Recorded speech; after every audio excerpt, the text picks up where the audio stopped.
Look, have we been there before? I don't think so. You want to turn around and go back? Sure.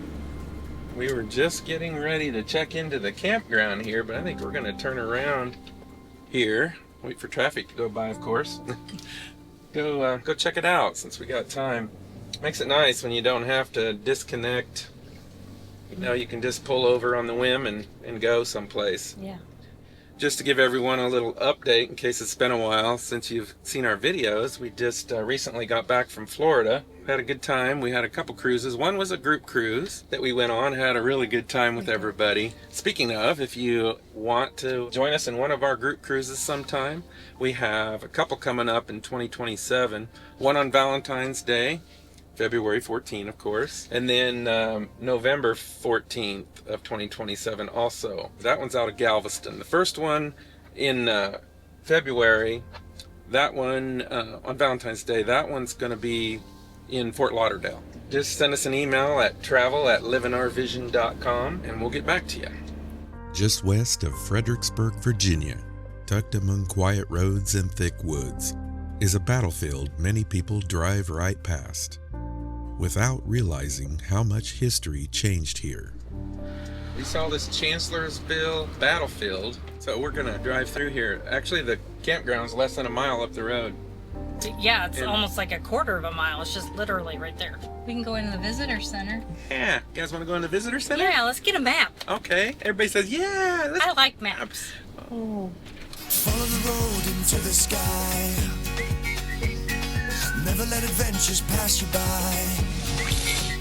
Be free and follow your crazy dreams. We're living our vision in the RV. Come ride with us and you'll be free. Had some RV and bus parking right here at the front.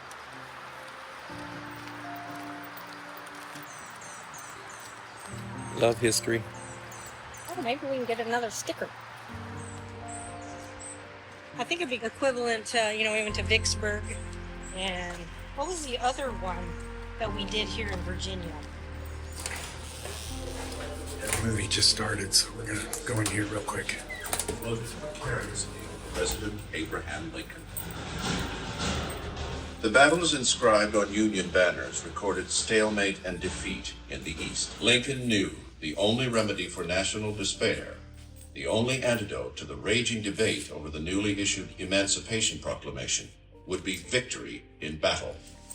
Without that, Northern support for the war would falter. To revitalize the stumbling war effort in the East, Lincoln named Major General Joseph Hooker to command of the Army of the Potomac, the 5th Union general to face the Confederates in Virginia. The Union Army had been humiliated at Fredericksburg in December, but under Hooker's management, it recovered. By April 1863, it was confident, healthy, and immense, 134,000 men.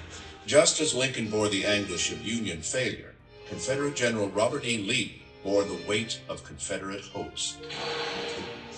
With Confederate armies in retreat elsewhere across the South, with Southern ports blockaded, with Southern women struggling to feed their families, more and more did the people of the South look to Lee and his Army of Northern Virginia to sustain their cause. Chancellorsville is a place where one of Robert E. Lee's boldest victories came at one of the Confederacy's greatest costs. Even the name Chancellorsville can be a little misleading. When you hear it, you might picture a town, streets, storefronts, maybe a little village. But during the Civil War, Chancellorsville was really more of a crossroads in the wilderness of Spotsylvania County. Its name came from the Chancellor family who had built a large home here decades before the battle. Over time, that house also served as a tavern and inn for travelers moving along the road to and from Fredericksburg. So when the armies arrived here in 1863, they weren't fighting over a city. They were fighting around one family's home, a roadside stopping place, and a quiet intersection in the woods. And somehow, that small place gave its name to one of the most famous and consequential battles of the Civil War. Chancellorsville doesn't look like the kind of place that could change the course of history, It's quiet now. Trees cover much of the land. Roads pass through it. People drive by without realizing what happened here. It's time to saddle up, sweetie. What happened to Sally? You don't look like a Sally. In December 1862, the Confederate Army of Northern Virginia blocked the U.S. Army of the Potomac from getting to Richmond at the Battle of Fredericksburg.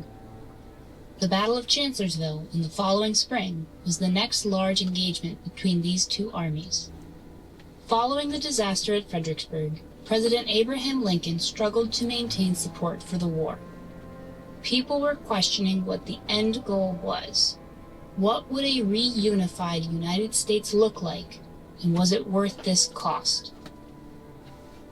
On January 1st, 1863, Lincoln signed the Emancipation Proclamation.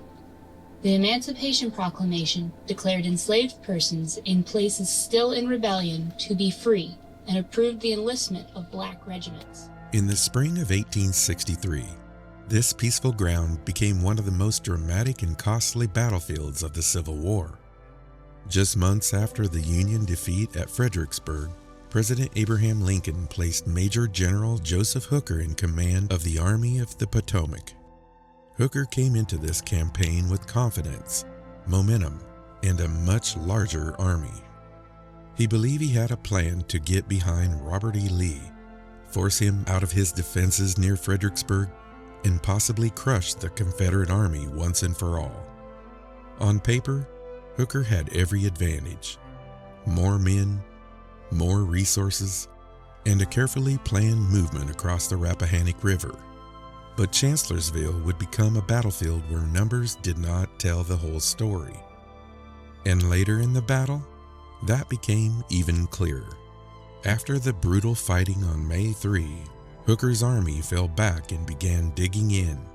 Here, near what became his final line, Union soldiers built a powerful U-shaped defense stretching 6 miles long, supported by 100 cannons, and made from logs, knapsacks, dead horses, and whatever they could find. For 2 days, they held a position so strong it may have been nearly impossible for Lee to break. But Hooker never made Lee try. On the night of May 5, he gave up the line and pulled his army back across the Rappahannock River. It was perhaps his greatest mistake of the campaign. The fighting took place in an area known as the Wilderness, a thick, tangled forest where visibility was limited.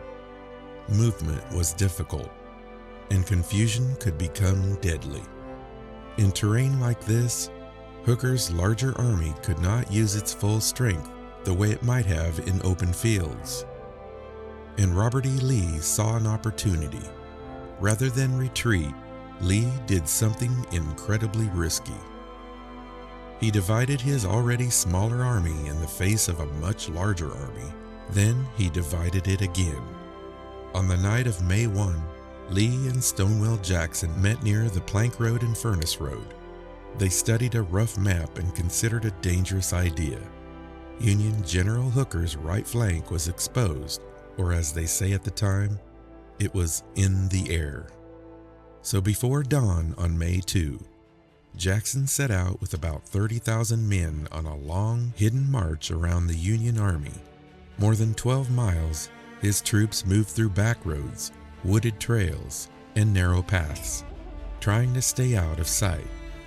Some Union soldiers saw signs of movement, but the warnings were not enough to stop what was coming.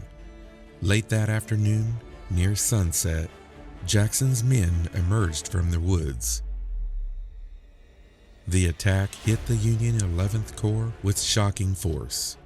What had seemed like a secure position suddenly collapsed into chaos. Soldiers who had been facing the wrong direction were overwhelmed. The woods filled with gunfire, shouting, confusion, and panic. It was one of the boldest flank attacks of the Civil War. But the same darkness and confusion that helped make the attack so devastating also brought tragedy. That night, Stonewall Jackson rode ahead of his own lines to scout the battlefield. As he returned, Confederate soldiers mistook his group for Union cavalry and opened fire. Jackson was hit by his own men. His left arm was amputated, and although the battlefield wound itself did not immediately kill him, he developed pneumonia and died 8 days later on May 10, 1863.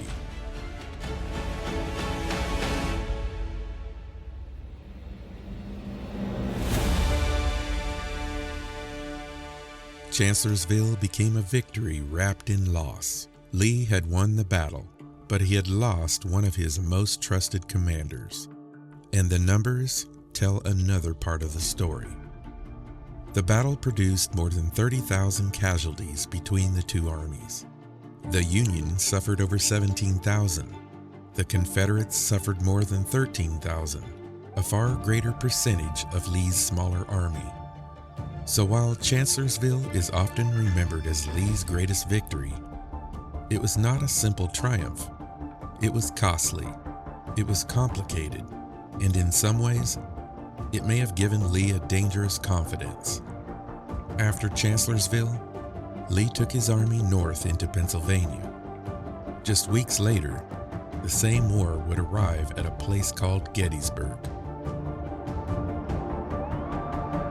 That's what makes this battlefield so powerful. Chancellorsville wasn't just another stop on a Civil War map. It was a turning point that helped lead to one of the most famous battles in American history.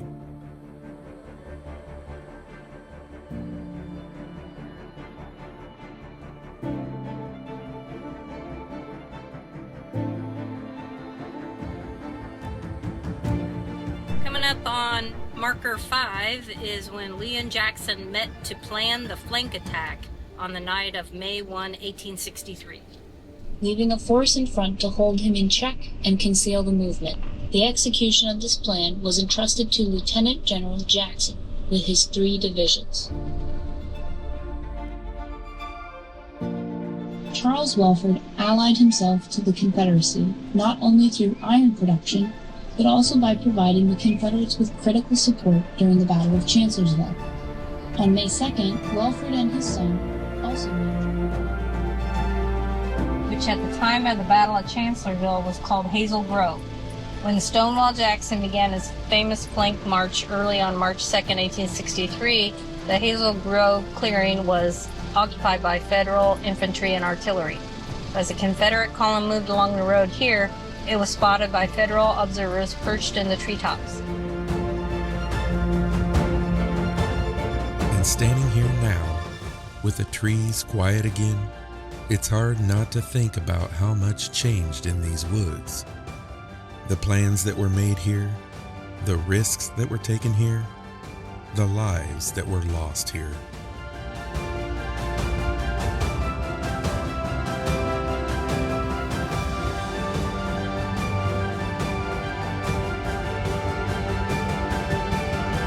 So many people drive through Chancellorsville without knowing what these woods witnessed. But once you know the story, this quiet place doesn't feel quiet anymore.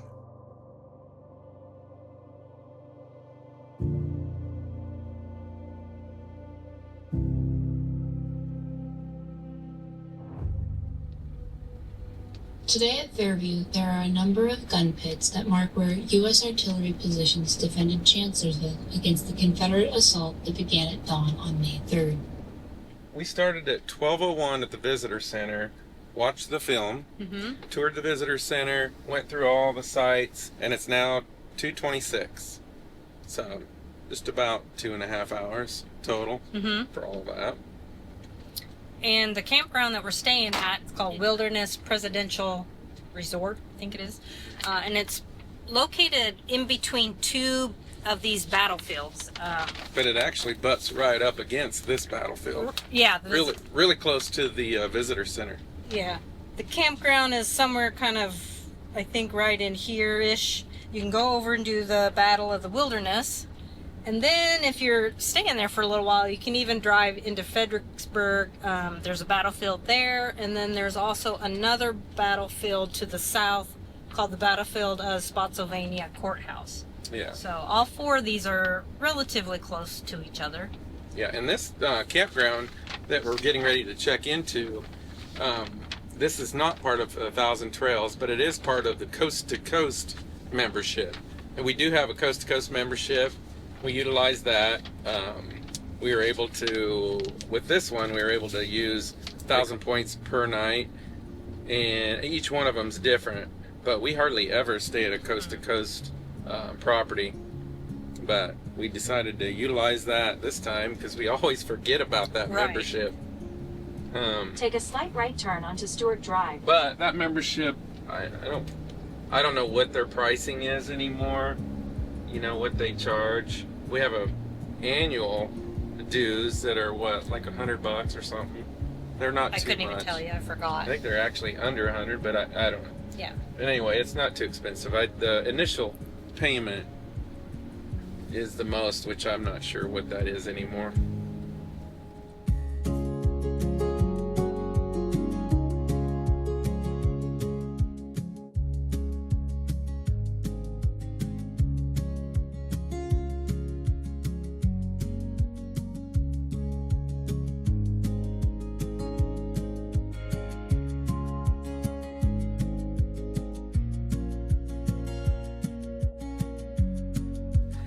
They moved us right across from a shower house, and the nice thing about having a van is you can fit in smaller sites. She asked, how long are you? Oh, you can fit in any of our sites then. So she moved us. Originally had us a little ways away from the shower house. A little more comfortable when you're close to a shower house and you go get ready, especially for Michelle. A lot of people don't like to go in the shower and walk a long ways past everybody right after getting out of the shower. I'm okay if it's dark out. Living our vision with my best friend by my side. Already goofy, so we don't need the booze. Just a couple dreamers with a different view. Got all hooked up here. 30 amp service, and showers are over there. Had to put it up on 2 blocks on the front, both sides, and 1 in the back. Small town diners and the friends we meet. Hidden gems and old main streets. Some folks chase things they can't hold.